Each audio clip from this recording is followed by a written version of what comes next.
Eric says in Deuteronomy 23:1, no castrated man might enter the assembly of the Lord. Then we jump to Acts 8, and the eunuch is now included. Okay, so this does not have to be a long conversation. We've actually talked about this before on our show, but I will just say that I believe that this, and I got this interpretation from my father, who argues that the assembly of the Lord means the leadership, the eldership of Israel.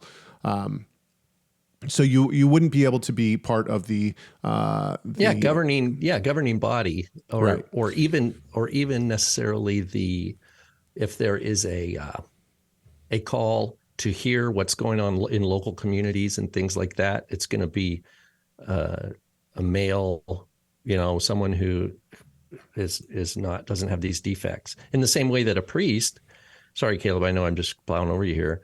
No, go for it. A son of Aaron, let's say he had, God forbid, his testicle smashed, or he had some sort of injury, that would disqualify him from serving as a priest.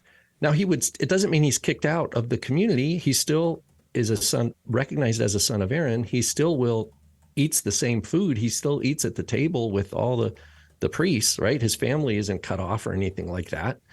So yeah, the Egyptian eunuch, it's not it's like apples and oranges.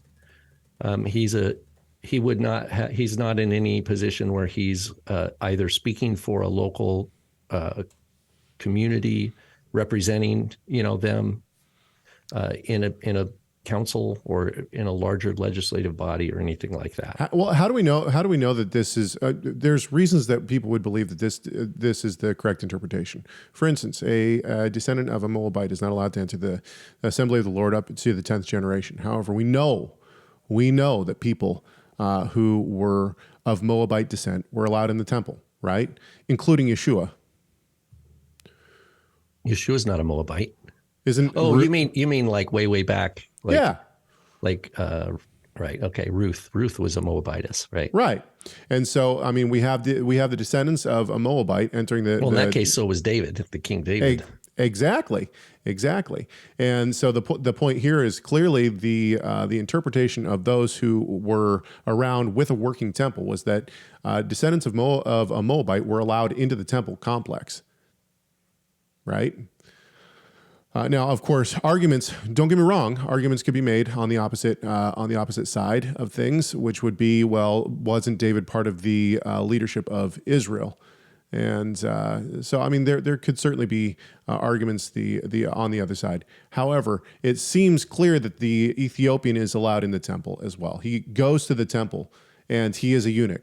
So this is why many believe that to enter the assembly of the Lord means to enter the eldership, the council of Israel. Thank you so much for watching this video. Tell us your thoughts on this subject by leaving a comment in the comment section. Make sure you like, share, subscribe, and enable those notifications.